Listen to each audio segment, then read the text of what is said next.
warahmatullahi wabarakatuh. Perkenalkan, saya Risa Febriani, NPM 1810220008. Di sini saya akan menjelaskan tentang analisis good corporate governance pada hubungan antara sustainability report dan nilai perusahaan PT Pos Persero Indonesia. Bab pertama yaitu tentang latar belakang. Seiring dengan perkembangan zaman, pandangan bahwa perusahaan hanya berorientasi pada maksimal laba telah berkurang. Menurut Elkinston dan Nugroho, saat ini tujuan bisnis tidak hanya mencatat keuntungan, tetapi juga bertanggung jawab kepada masyarakat dan bumi. Maksud dari konsep tersebut bahwa kegiatan bisnis tidak hanya mengacu pada keuntungan perusahaan saja, namun aktivitas tersebut dapat memenuhi kesejahteraan masyarakat dan turut berkontribusi dalam menjaga kelestarian lingkungannya.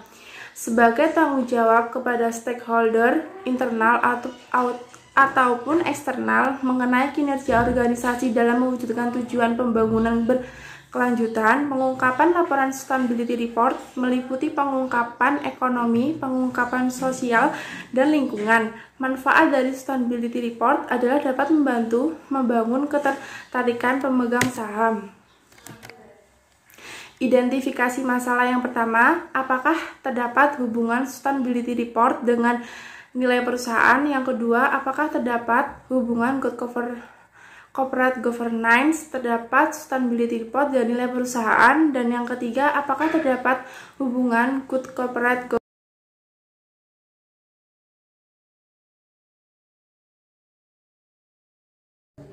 Selanjutnya, rumusan masalah bagaimana hubungan sustainability report terhadap nilai perusahaan. Yang kedua, bagaimana hubungan good corporate governance terhadap nilai perusahaan. Dan yang ketiga, bagaimana hubungan good corporate governance terhadap hubungan antara sustainability report dan nilai perusahaan.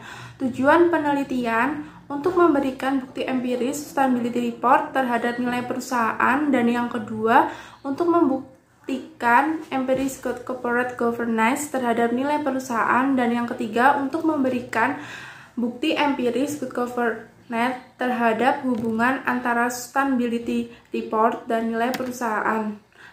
Manfaat penelitian, manfaat teoritis. Hasil dari penelitian ini dapat diharapkan memberikan informasi dalam kontribusi bagi perkembangan ilmu pengetahuan, terutama penelitian yang berkaitan dengan manfaat praktis, yaitu bagi perusahaan, bagi universitas, dan bagi penulis.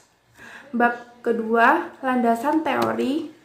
Kajian pustaka, teori keagengan. Teori keagengan dapat digunakan untuk menjelaskan good corporate yang ada di perusahaan. Definisi sustainability report yaitu merupakan laporan keberlanjutan yang dilakukan oleh suatu perusahaan dalam rangka untuk mengungkapkan atau mengkomunikasikan kepada seluruh pemangku kepentingan yang mengenai kinerja lingkungan, sosial, dan tata kelola yang baik secara akuntabel.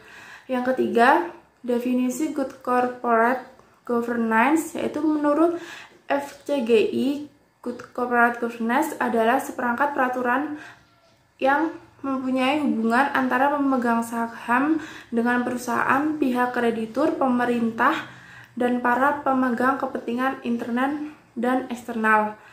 Yang selanjutnya ada definisi nilai perusahaan. Nilai perusahaan adalah persepsi investor pada tingkat keberhasilan perusahaan yang sering ada dalam harga saham. Memaksimalkan nilai perusahaan sangat penting. Artinya bagi suatu perusahaan sangat memaksimalkan nilai perusahaannya dengan tujuan utama perusahaan.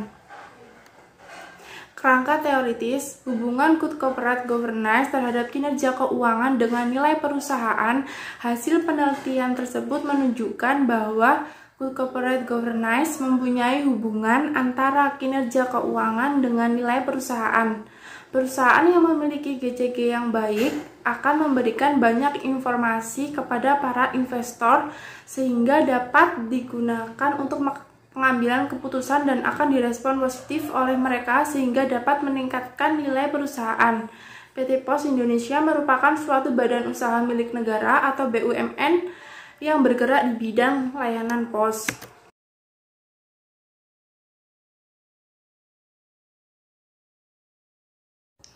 Kerangka pemikiran, Sustainability Report, nilai perusahaan, serta Good Corporate Governance. Kerangka pemikiran merupakan model konseptual bagaimana teori dihubungkan dengan masalah-masalah yang terjadi di lapangan yang telah diidentifikasi menjadi masalah yang penting. Bab 3 yaitu metode penelitian. Definisi penelitian, desain penelitian merupakan cara atau pendekatan dalam mengkaji atau menjawab masalah-masalah yang diteliti. Sehingga proses bisa dikatakan bahwa desain penelitian diperlukan untuk melakukan penelitian mulai dari tahap awal berupa merumuskan masalah hingga sampai pada tahap pelaporan hasil penelitian. Metode penelitian yang digunakan dalam penelitian ini adalah deskriptif. Melalui metode penelitian deskriptif dapat diperoleh deskripsi mengenai bagaimana Good Corporate Governance terhadap hubungan antara Sustainability Report dan nilai perusahaan di PT Pos Indonesia.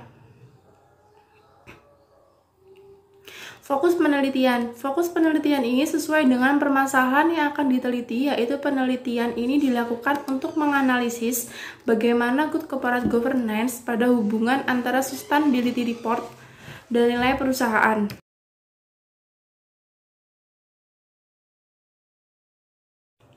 Jenis dan data sumber penelitian. Jenis data yang digunakan dalam penelitian ini adalah data kualitatif. Data kualitatif merupakan data informasi yang bersifat deskriptif dan cenderung menggunakan analisis.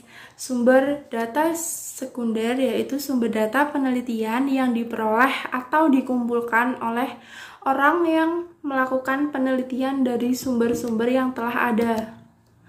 Teknik pengumpulan data, dokumentasi yaitu dengan cara mengumpulkan data dan catatan yang berhubungan dengan penelitian. Data yang berkaitan dengan variabel independen diperoleh dari web masing-masing perusahaan dan data nominasi ISRA diperoleh dari web tersebut.